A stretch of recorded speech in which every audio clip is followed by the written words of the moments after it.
Código Verónica. Capítulo 4. Chris Redfield y Barry Button estaban recargando munición en la habitación trasera del piso franco de París, silenciosos y tensos, sin intercambiar palabra alguna. Habían sido 10 días muy malos, sin saber qué le había pasado a Claire, sin saber si Umbrella la mantenía con vida. Alto, le dijo su voz interior con firmeza. Ella está viva, tiene que estarlo. Era impensable tener en cuenta otra alternativa. Llevaba 10 días diciéndose eso, pero ya no le parecía posible. Ya había sido bastante malo enterarse de que había estado en Raccoon City durante la debacle final y que había ido allí en su busca. Leon Kennedy, su joven amigo policía, le había puesto al corriente de todos los detalles en su primer encuentro. Ella había sobrevivido en Raccoon, pero habían sido secuestrados. Ella, Leon y los 3 renegados de los Stars por Trent en su camino a Europa. Acabaron haciendo frente a un nuevo grupo de monstruos de Umbrella en unas instalaciones de Utah. Chris no sabía nada de todo aquello, había asumido que seguiría estudiando a salvo en la universidad. Saber que se había visto envuelta en la lucha contra Umbrella era algo malo, de acuerdo, pero saber que Umbrella la había capturado, que su hermana pequeña podría estar ya muerta, aquello lo estaba matando, lo estaba royendo por dentro. Era lo único que podía hacer para no irrumpir en el cuartel general de Umbrella con un par de ametralladoras y comenzar a pedir respuestas, incluso sabiendo que sería algo suicida. Barry accionó de nuevo el pistón automático de la máquina de fabricar cartuchos mientras Chris recogía la munición nueva y la ponía en cajas. El olor acre y familiar de la pólvora inundaba el aire. Se sentía aliviado de que su viejo amigo pareciera entender su necesidad de silencio, el constante clic-clic de la máquina era el único sonido en la pequeña habitación. También era un alivio tener algo que hacer tras toda una semana de estar sentado y rezando, esperando que Trent se pusiera en contacto con ellos con noticias o para ofrecer ayuda. Chris no conocía a Trent, pero el misterioso desconocido ya había ayudado alguna vez a los Stars pasando información confidencial sobre Umbrella. Aunque sus motivaciones exactas les eran desconocidas, su objetivo parecía bastante claro: destruir la división secreta de armas biológicas de la compañía farmacéutica. Desafortunadamente, esperar a Trent era una posibilidad remota. Solo se había puesto en contacto con ellos cuando convenía a sus necesidades, y como no tenían forma alguna de ponerse en contacto con él, la posibilidad de que los ayudara parecía más remota esta vez. Clic clic. Clic clic. El repetitivo sonido se iba amortiguando de alguna manera, un proceso mecánico sordo en el silencio del piso franco de alquiler. Todos tenían tareas específicas que hacer en su promesa de echar abajo a Umbrella, tareas que cambiaban día a día según surgían nuevas necesidades. Chris había estado ayudando a Barry con las armas una semana y media antes, pero normalmente se encargaba de la vigilancia del cuartel general.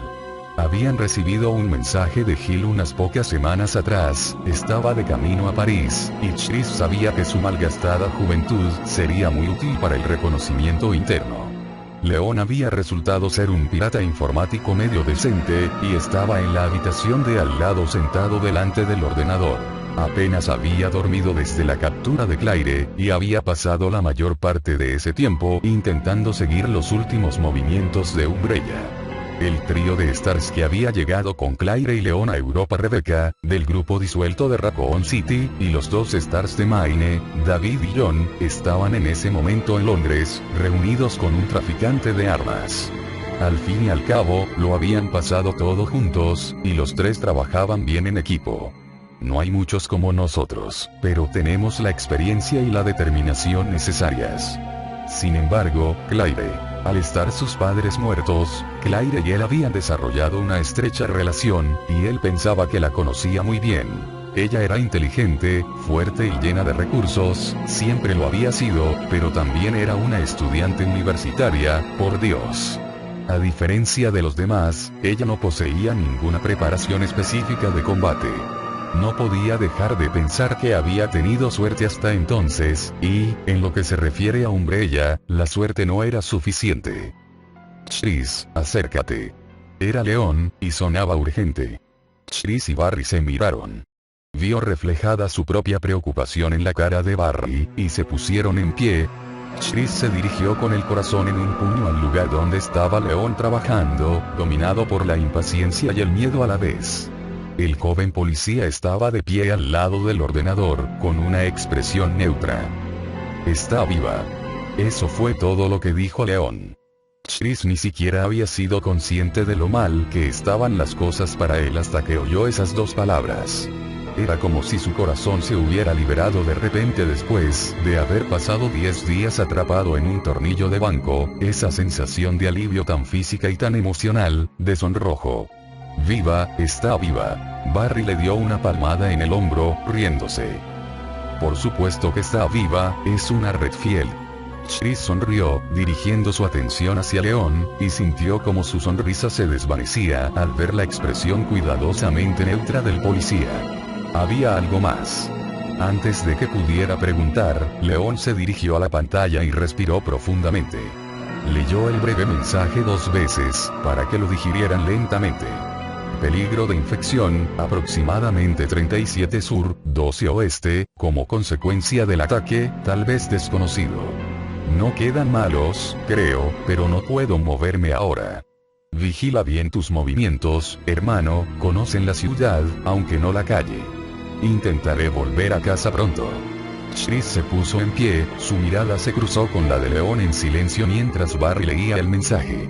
León sonrió, pero de manera forzada. «No la viste en Raccoon», dijo. «Sabe cómo desenvolverse, Chris». Y consiguió dar con un ordenador, ¿no? Barry se estiró, siguiendo el ejemplo de León. «Eso quiere decir que no está encerrada», dijo con expresión seria. «Y si Umbrella está ocupada con otro escape viral, no van a prestar atención a nada más. Lo importante es que está viva».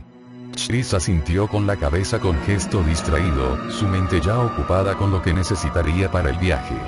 Las coordenadas que había mencionado la situaban en un punto increíblemente aislado, en medio de Atlántico Sur, pero tenía un viejo amigo en las fuerzas aéreas que le debía un favor y podría llevarlo a Buenos Aires o, si no, tal vez a Ciudad del Cabo. Allí podría alquilar un barco, equipo de emergencia, cuerdas, botiquín, un arsenal de 1000 demonios. «Voy contigo», dijo Barry, adivinando con precisión sus pensamientos. Eran amigos desde hacía mucho tiempo. «¿Y yo?», dijo León. Chris movió la cabeza de lado a lado. «Ni hablar». Ambos hombres comenzaron a protestar, pero Chris alzó la voz, acallando sus quejas. «Ya habéis visto lo que ha dicho, eso de Umbrella», dirigiendo su atención hacia mí, hacia nosotros, dijo con voz firme. «¿Eso quiere decir que tenemos que cambiar de sitio, tal vez a una de las fincas de fuera de la ciudad? Alguien tiene que quedarse aquí a esperar a que vuelva el equipo de Rebecca, y otro tiene que buscar una nueva base de operaciones. Y no os olvidéis, Gil llegará en cualquier momento». Barry frunció el entrecejo y se rascó la barba. Su boca dibujó una línea fina y estrecha. «No me gusta. Ir solo es una mala idea. Ahora mismo estamos en una fase crucial y lo sabéis», dijo Chris. «Alguien tiene que quedarse encargado de la casa, Barry, y tú eres el indicado. Tienes la experiencia, conoces todos los contactos». «Bien, pero al menos llévate al chaval», dijo Barry, haciendo un gesto hacia León. Por una vez, León no se molestó por el apelativo, tan solo asintió con la cabeza, irguiéndose, echando los hombros hacia atrás y alzando la cabeza. «Si no lo haces por ti, piensa al menos en Claire», continuó Barry. «¿Qué le ocurrirá a ella si te matan? Necesitáis a alguien que os cubra, alguien que pueda atrapar la bola si se os escapa». Chris movió la cabeza de lado a lado, inflexible. «Lo sabes muy bien, Barry, esto tiene que hacerse con la mayor discreción posible. Puede que Umbrella haya enviado ya un equipo de limpieza. Solo una persona, que entre y salga antes de que nadie se dé cuenta de que estoy allí». Barry todavía seguía frunciendo el entrecejo, pero no insistió.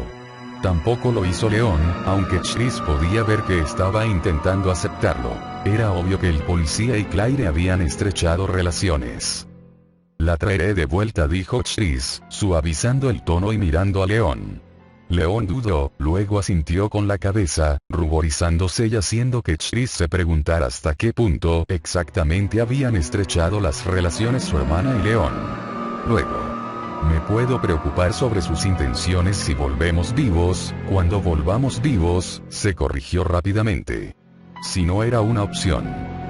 Está decidido, entonces dijo Chris. León, encuéntrame un buen mapa de la zona, geográfico, político, todo, nunca se sabe lo que puede servir de ayuda. También contéstale a Claire, por si acaso encuentra una oportunidad para comprobar el correo. Dile que estoy en camino. Barry, quiero llevarle a máxima potencia de fuego posible, pero ligera, algo con lo que pueda marchar sin demasiados problemas, tal vez una Glock. Tú eres el experto, tú decides. Ambos hombres asintieron con la cabeza y se dieron la vuelta para comenzar sus tareas. Chris cerró los ojos durante un segundo, rezando rápidamente una oración en silencio. Por favor, mantente a salvo hasta que llegue, Claire. No fue mucho tiempo, pero Chris tuvo la sensación de que rezaría mucho más en las largas horas que estaban por llegar. La habitación de monitores secreta estaba situada detrás de una pared repleta de libros de la residencia privada de los Ashford. Tras la vuelta a su casa, oculto detrás de la mansión de alojamiento oficial, Alfred se puso el rifle en bandolera, se acercó a la pared y tocó los lomos de 3 libros en rápida sucesión.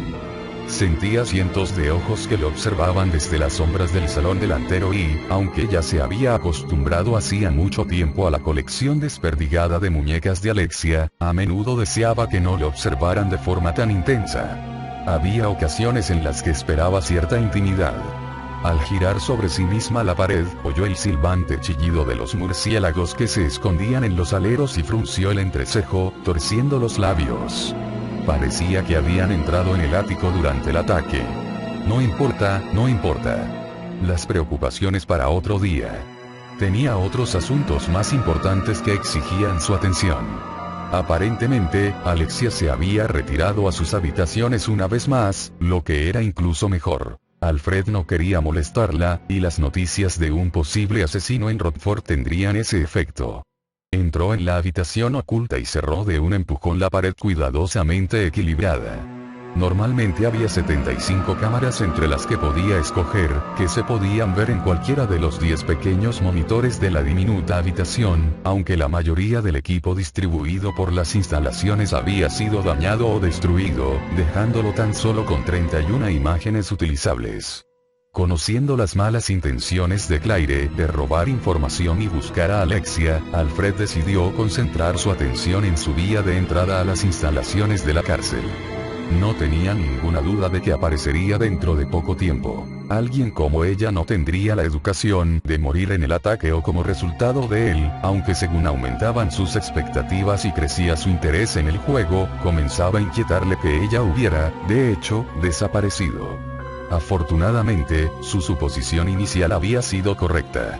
Otro de los prisioneros atravesó la puerta principal seguido a corta distancia por la chica Redfield. Alfred, a quien le divertía su titubeante avance, observaba cómo Claire intentaba alcanzar al joven, el prisionero 267, de acuerdo con la espalda de su uniforme, que parecía no tener ni idea de que lo estaban persiguiendo. Cuando el joven llegó a la parte superior de las escaleras, que procedían de la zona de la prisión, y mientras observaba alrededor con aire inseguro entre el terreno del palacio y las instalaciones de entrenamiento, Alfred introdujo 267 con el teclado situado debajo de su mano izquierda y encontró un nombre, Steven Burnside. No tenía ningún significado para él, y mientras el chico dudaba indeciso, Alfred volvió a concentrar su atención en su presa, sintiendo curiosidad por la joven mujer que se iba a convertir pronto en su compañera de juegos. Claire atravesó el puente dañado que salvaba la garganta instantes después de Burnside, caminando sobre la parte anterior de los pies, como una atleta. Parecía dueña de sí misma, cautelosa pero nada arrepentida por la cuestión de creerse con derecho a cruzar el puente, pero también tenía cuidado de no mirar hacia la oscuridad, envuelta en neblina que tenía debajo, hacia las inmensas paredes de la hendidura que se alejaban cientos de metros, y de no entretenerse. En la cálida seguridad del hogar, Alfred sonreía, imaginando su delicioso miedo, y se encontró recordando el truco que le habían hecho una vez Alexia y a la guarda. Tenían 6 o 7 años y Francois Selaux era el jefe de turno, uno de los favoritos de su padre. Era un servil adulador, un laméculos, pero solo para Alexander Ashford. Una tarde, a espaldas de su padre, se había atrevido a reírse cruelmente de Alexia cuando tropezó bajo una abundante lluvia y se salpicó de barro su vestido azul nuevo. No iban a soportar una ofensa como esa. Ah, ¿cómo lo planeamos? Hablando hasta altas horas de la noche sobre un castigo adecuado para su imperdonable comportamiento, nuestras mentes infantiles vivitas imaginando todas las posibilidades. El plan final era sencillo y lo ejecutaron de forma perfecta 2 días más tarde, cuando Francois estaba de guardia en la puerta principal. Alfred le había rogado al cocinero que le dejara llevar el café de la mañana a Francois, una tarea que a menudo había llevado a cabo para los empleados favoritos. De camino al puente sobre la garganta, Alexia había añadido algo especial a la fuerte y amarga bebida, solo unas pocas gotas de una sustancia similar al curare que había sintetizado ella misma. La droga paralizaba los músculos pero permitía que el sistema nervioso continuara funcionando, para que el receptor no pudiera moverse ni hablar, pero sí sentir y entender lo que le estaba ocurriendo. Alfred se acercó lentamente a las puertas de la prisión, tan despacio que el impaciente Francois salió a su paso. Sonriendo, sabedor de que Alexia había vuelto a la residencia y estaba observando y escuchando en la sala de monitores, Alfred llevaba un pequeño micrófono, se acercó a la barandilla antes de ofrecer, disculpándose, la taza de café a Francois. Ambos gemelos observaron con silenciosa alegría cómo se lo bebía a grandes tragos y cómo, pocos segundos después, respiraba con dificultad y se apoyaba con todo su peso en la barandilla del puente. A cualquiera que estuviera observando le parecería que el hombre y el chico estaban mirando al otro lado de la garganta, excepto Alexia, por supuesto, que más tarde le dijo que había aplaudido su representación de inocencia. Lo miré a la cara, a la expresión helada de miedo sobre sus refinados rasgos, y le expliqué lo que habíamos hecho. Y lo que íbamos a hacer. La mandíbula inmovilizada de Francois había llegado a emitir un suave chillido cuando comprendió que estaba indefenso frente a un niño. Durante casi 5 minutos, Alfred estuvo maldiciendo alegremente a Francois como a un descendiente de cerdos, como a un campesino sin modales, y pinchándole en la cadera con una aguja de coser demasiadas veces para poder contarlas. Paralizado, lo único que podía hacer Francois Selaux era soportar el dolor y la humillación, seguramente lamentando su conducta inhumana hacia Alexia mientras sufría en silencio. Y cuando Alfred se cansó de su juego, le dio varias patadas al guardia en los sucios tacones de las botas, describiendo con pelos y señales sus sensaciones a Alexia mientras Francois se deslizaba indefenso por debajo de la barandilla y caía en picado hacia su muerte. Y entonces grité y fingí llorar cuando otros atravesaron corriendo el puente, intentando desesperadamente consolar al joven maestro mientras se preguntaban cómo había podido ocurrir una cosa tan horrible. Y más tarde, mucho más tarde, Alexia vino a mi habitación y me besó en la mejilla, sus labios cálidos y suaves, sus cabellos de seda acariciándome la garganta. Los monitores le hicieron desviar la atención de sus dulces recuerdos. Claire estaba ahora de pie en el mismo punto donde Burnside había dudado. Bastante molesto consigo mismo debido a su falta de atención, Alfred pasó unos momentos buscando al joven matón, mirando de cámara a cámara, y al final lo descubrió en los mismos escalones de la mansión de alojamiento. Rápidamente, Alfred comprobó la consola de paneles de control para asegurarse de que todas las puertas de la mansión estaban abiertas, sospechando que el chico siempre lo tendría fácil para ahorcarse, y gritó de entusiasmo cuando vio que Claire lo seguía y que escogía el mismo camino que su joven amigo. Cuanto más exquisito será su terror cuando suplique por su vida, arrodillándose entre la tibia sangre del señor Burnside. Si quería recibirlos de forma apropiada, tenía que irse ya. Alfred se puso en pie y abrió de nuevo la pared. Podía sentir cómo crecía su nerviosismo cuando cerró y salió al gran salón. Ardía en deseos de contarle a Alexia sus planes antes de salir, para compartir algunas de sus ideas, pero le preocupaba que el tiempo fuera un factor importante. «Estaré atenta, cariño», dijo ella. Sorprendido, Alfred alzó la vista y la vio en la parte superior de las escaleras, no lejos del muñeco de tamaño natural de un niño que colgaba del balcón superior, uno de los juguetes preferidos de Alexia. Comenzó a preguntarle por qué lo sabía, pero se dio cuenta de lo estúpida que era la pregunta. Por supuesto que lo sabía, pues conocía muy bien su corazón, era el mismo que latía dentro de su propio pecho blanco como la nieve. Sigue ahora, Alfred, dijo ella, premiándolo con una sonrisa. Disfrútalos por nosotros dos. Lo haré, hermana, dijo, sonriendo a su vez, nuevamente agradecido por ser hermano de tal milagro de la creación, afortunado de que ella comprendiera sus necesidades y deseos. Era como algún tipo de extraño guiño de la realidad, decidió Claire, cerrando las puertas de la mansión tras ella. Del frío ruinoso e impregnado de muerte de los oscuros patios de la prisión, a donde ella se encontraba ahora, era difícil de creer, pero a la vez tan de umbrella que ella no tuvo otra alternativa que hacerlo. Maldición. Lo digo muy en serio. El grandioso y bellamente diseñado recibidor que se abría frente a ella, solo se veía estropeado por unas cuantas huellas de pies manchados de barro que atravesaban el suelo de baldosas fabricadas a mano y unos pocos manchurrones de sangre sobre las delicadas paredes beige. También se veían unas cuantas grandes grietas cerca del techo y la huella de una mano, granate, secándose sobre una de las gruesas columnas decorativas que cubrían la pared oeste, unos finos hilillos rojos caían desde la base de la palma. Así que los prisioneros no habían sido los únicos que habían sufrido una tarde de perros.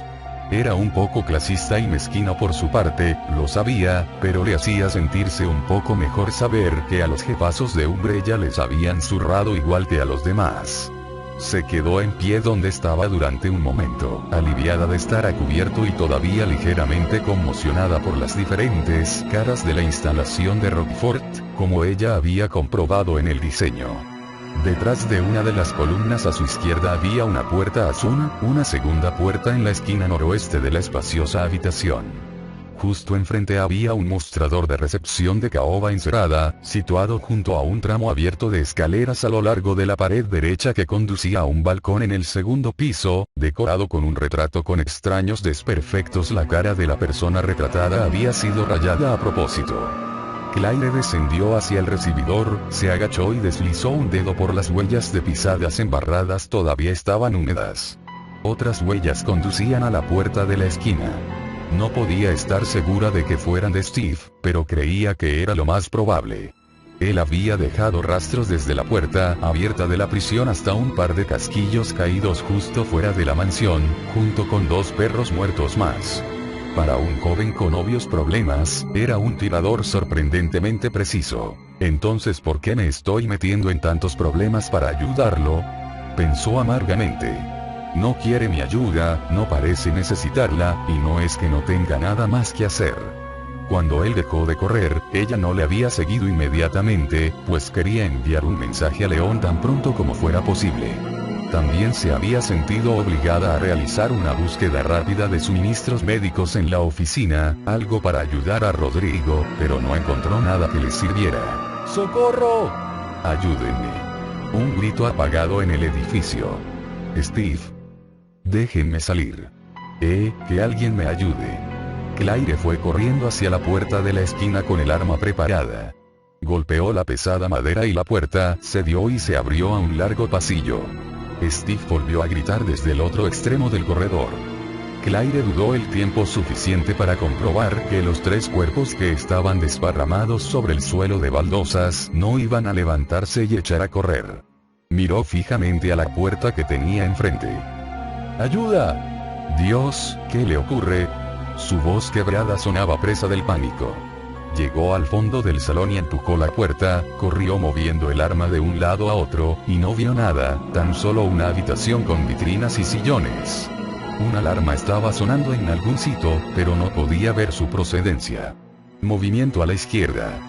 Claire se dio la vuelta, ansiosa por encontrar un objetivo, y vio que se estaba proyectando un trozo de película sobre una pequeña pantalla de pared, silenciosa y vacilante.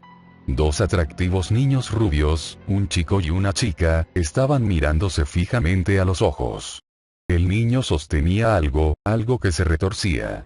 Una libélula, y está.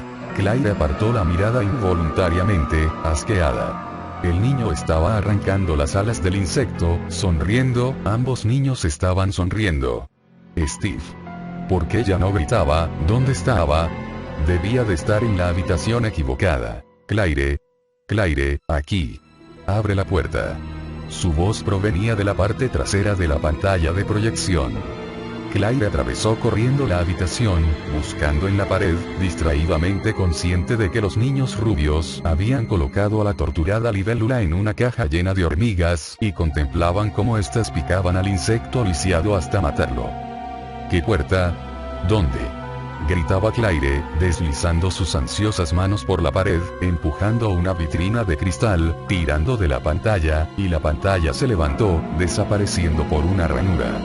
Detrás de ella había una consola, un teclado y 6 pantallas en 2 filas de 3, que tenían un interruptor situado debajo de cada una. Claire, haz algo, me estoy quemando. ¿Qué hago? ¿Cómo te has metido ahí? Steve. No hubo respuesta, y ella oyó cómo crecía la desesperación en su propia voz, podía sentir cómo iba avanzando en su cerebro. Concéntrate. Hazlo ahora. Claire reprimió su estado al borde del pánico, la clara voz de su mente, la voz del intelecto. Si le entraba el pánico, Steve moriría. No hay puerta. Hay una consola con pantallas. Sí, eso es todo. Esa era la clave. Steve gritó a todo pulmón otra súplica aterrorizada, pero Claire solo miraba a las ventanas, concentrándose. Cada una es diferente, un barco, una hormiga, una arma, un cuchillo, una arma, un avión. No todas eran diferentes, había 2 armas, una semiautomática y un revólver, y sus interruptores tenían las etiquetas C y E. Ninguna de las otras coincidía, y su primer pensamiento fue que era como uno de aquellos test psicológicos del colegio marcar las parejas. Sin cuestionarse más su razonamiento, Claire alargó la mano y pulsó ambos interruptores. Las 2 ventanas se encendieron, y a su derecha, apareció una vitrina de la pared. La alarma se detuvo y la abertura expulsó una bocanada de calor seco y ardiente que cayó sobre ella. Medio segundo después, Steve salió dando tropezones y cayó de rodillas. Sus brazos y cara estaban al rojo vivo. Tenía en sus manos un par de armas idénticas que parecían luces doradas. Parece que seleccioné las ventanas correctas. Se inclinó sobre él, intentando recordar cuáles eran los síntomas de un ataque al corazón, mareos y náuseas, creyó recordar. ¿Estás bien? Steve alzó la vista. Con sus mejillas encendidas y su ligera expresión de vergüenza, no parecía otra cosa que un niño pequeño a quien le había dado mucho el sol. Entonces sonrió burlonamente, y la ilusión se desvaneció. ¿Por qué has tardado tanto? Repuso secamente, poniéndose en pie. Claire se enderezó, frunciendo el entrecejo. De nada. Él suavizó su sonrisa e inclinó la cabeza, apartándose el grueso flequillo de la frente. Perdona, y también siento lo anterior. Gracias, de verdad. Claire suspiró. Justo cuando había decidido que era todo un gilipollas, él decidía ser agradable. Y mira lo que tengo, dijo, apuntando a una de las vitrinas con las 2 armas. Estaban colgadas ahí atrás, en una de las paredes, cargadas y todo. ¡Qué bien, eh! Ella tuvo que dominar un urgente deseo de agarrarlo por los hombros y sacudirlo hasta verlo con algo de sentido. Era valiente, eso tenía que reconocerlo, y obviamente tenía al menos unas pocas dotes de supervivencia, pero no entendía que habría muerto si ella no le hubiera oído pedir ayuda. Además, este lugar probablemente está lleno de trampas. ¿Cómo impido que salga corriendo? Lo observaba mientras él fingía disparar a la estantería, y se preguntaba de forma ausente si toda esa actitud de macho era su forma de hacer frente al miedo. De repente, se le ocurrió algo, una manera diferente de tratarlo, uno que pensaba podría funcionar. ¿Quiere jugar al chico duro? Pues dejémosle. Apelemos a su ego. Steve, creo que tú no estás buscando una pareja, pero yo sí, dijo ella, haciéndolo lo mejor posible para parecer sincera. No, no quiero estar sola ahí fuera. Podía ver cómo inflaba el pecho, y sintió una gran sensación de alivio, sabiendo que había funcionado incluso antes de que él dijera una sola palabra. También se sentía un poco culpable por manipularlo, pero solo un poco. Era por una buena causa. Además, no era exactamente mentir. Realmente no quería estar sola ahí fuera. Supongo que puedes venir conmigo, dijo explayándose. Es decir, si tienes miedo. Ella solo sonrió, apretando los dientes, plenamente consciente de que si abría la boca para darle las gracias, no sabía qué podría salir. De todas maneras, sé cómo podemos salir de aquí, añadió. Sus modales fanfarrones se abrían camino, su entusiasmo juvenil se desbordaba. Hay un pequeño mapa debajo del mostrador de recepción. Según él, hay un muelle justo al oeste de este lugar y una pista de aterrizaje un poco más allá. Lo que significa que tenemos una oportunidad, pero mis artes para el pilotaje son un poco dudosas, así que voto por navegar. Podemos irnos ahora mismo. Tal vez lo había subestimado un poco. ¿De verdad? Perfecto, esto. La voz de Claire se fue apagando. Rodrigo, no podía olvidar a Rodrigo. Entre los dos podríamos llevarlo al muelle. ¿Volverías conmigo a la prisión antes?, preguntó ella. El tío que me ayudó a salir de la celda está todavía allí. Está muy mal herido. ¿Uno de los prisioneros?, preguntó Steve, animándose. Podía mentir, pero él se enteraría enseguida de la verdad. Creo que no, pero me dejó escapar y me parece que se lo debo. Steve estaba frunciendo el entrecejo, y ella añadió rápidamente. Me parece un acto de honor por mi parte llevarle al menos un botiquín de primeros auxilios. Él no se lo creía. Olvídalo. Si no es un prisionero, trabaja para Umbrella, y se merece lo peor. Además, van a llegar tropas de un momento a otro. Es su problema, déjales que lo resuelvan ellos mismos. Bien hizo que...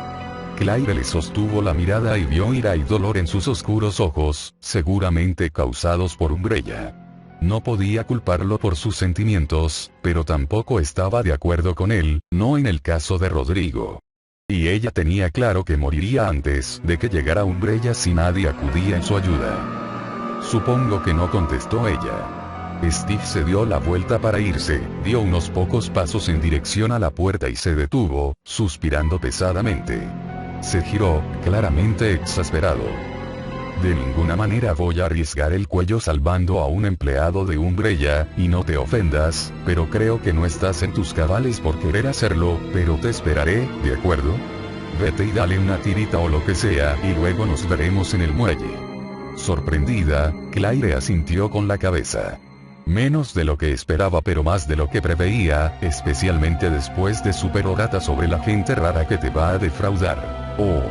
Por primera vez cayó en la cuenta de por qué Steve pudo haber dicho esas cosas, por qué estaba negando el trauma de lo que había pasado, de lo que todavía pasaba. Estaba solo, después de todo, ¿cómo no iba a tener problemas de abandono? Claire le dirigió una cálida sonrisa, recordando lo furiosa que se sintió de niña cuando murió su padre. Haber sido arrebatado de la familia por la fuerza no podía ser mucho mejor. Será agradable ir a casa, dijo dulcemente. Apuesto a que tus padres se alegrarán. La burlona interrupción de Steve fue inmediata y excesiva. Mira, ven al muelle o no vengas, pero no te voy a estar esperando todo el día, ¿está claro? Sorprendida, Claire asintió con la cabeza en silencio, pero Steve ya estaba saliendo de la habitación a grandes pasos. Ahora deseaba no haber dicho nada, pero ya era demasiado tarde, y al menos ahora sabía que no debía decir. Pobre chico, probablemente echaba muchísimo de menos a sus padres. Tendría que intentar ser un poco más comprensiva. Tras una última mirada alrededor de la extraña guarida, Claire retrocedió hacia la puerta delantera, preguntándose qué hacer con Rodrigo. Steve tenía razón, Umbrella podría tener ya un grupo en camino, ellos podrían atenderlo, pero quería estabilizarlo antes de abandonar el lugar. Necesitaba encontrar un frasco de aquel líquido hemostático. No sabía mucho sobre emergencias, pero él parecía pensar que podría ser de ayuda. Abrió las otras dos puertas del pasillo en el camino de vuelta al recibidor, parando brevemente en la primera para echar un vistazo a unos retratos, una especie de habitación que tenía la historia pintada correspondiente a una familia llamada Ashford. Había una urna destrozada en el suelo, pero nada más de interés. Tras la segunda puerta había una sala de conferencias vacía, unos pocos papeles desperdigados y silencio. Claire volvió a entrar en el salón delantero, decidiendo que debería probablemente intentar el tramo superior de escaleras antes que volver sobre sus pasos. justo encima del puente a la prisión. No es que estuviera deseando cruzar otra vez aquella pesadilla chirriante, había una puerta que había dejado de lado cuando seguía el rastro de Steve. Una minúscula luz roja en el suelo captó su atención, era como uno de esos punteros láser. Su profesor de geometría utilizaba uno. La pequeña luz dio un salto hacia ella y Claire miró hacia arriba siguiendo el rayo fino como un lápiz hasta. Joder. Se tiró al suelo para protegerse, cuando el primer disparo mordió las baldosas tan solo a unos centímetros de donde estaba e hizo volar varios fragmentos de ellas. Se lanzó detrás de uno de los pilares ornamentales cuando el segundo tiro resonó en el recibidor, haciendo añicos más baldosas.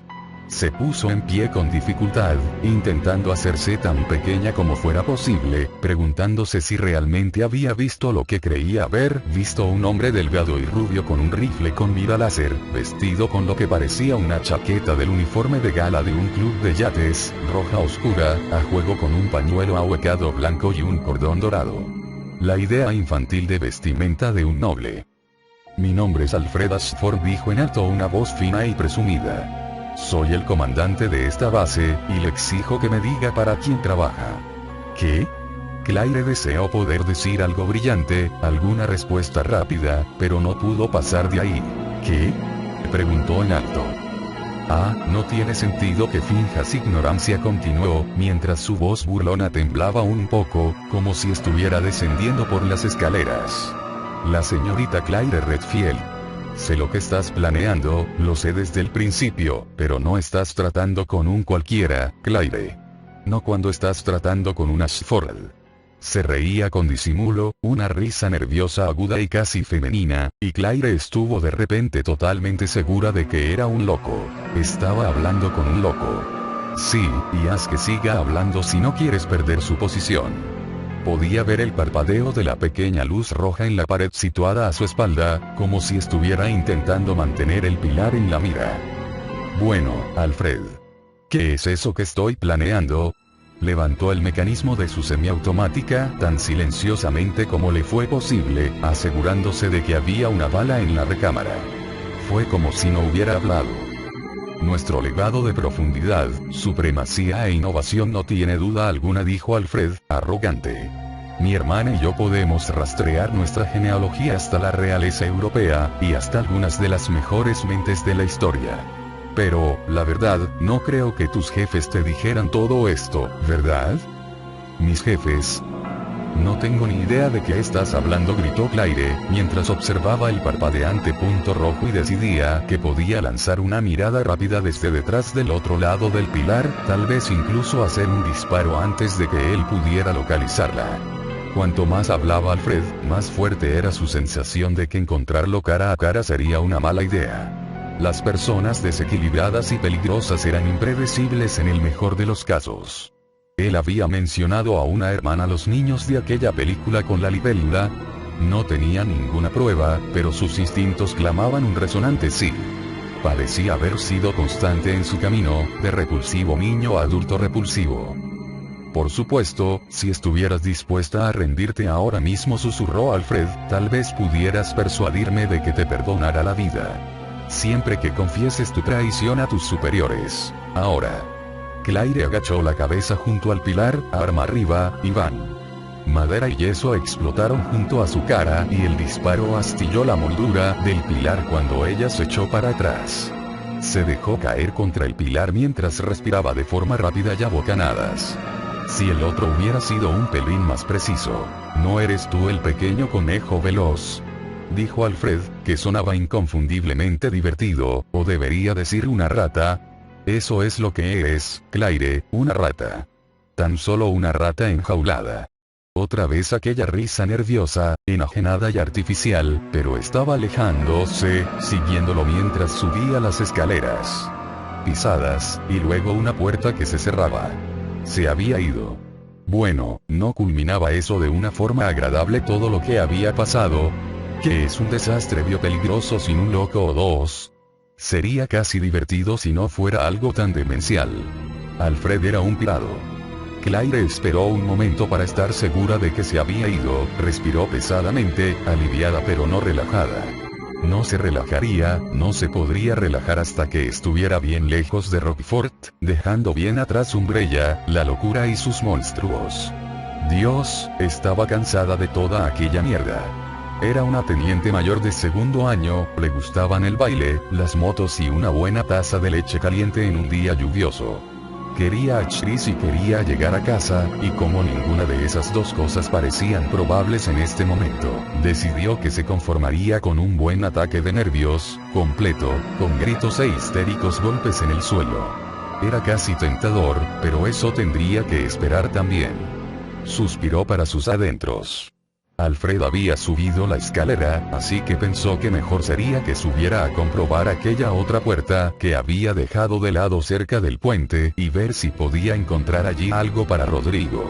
Al menos es probable que las cosas no empeoren, pensó en tono sombrío, sintiendo una extraña sensación de haber pasado por eso antes cuando abrió la puerta delantera. La sensación era tan similar a Raccoon City, pero aquello había sido una completa catástrofe más que un desastre aislado. Vaya diferencia de mierda. El resultado es el mismo. Claire no podía saber que, comparado con lo que estaba por venir, las cosas no habían hecho sino comenzar a torcerse.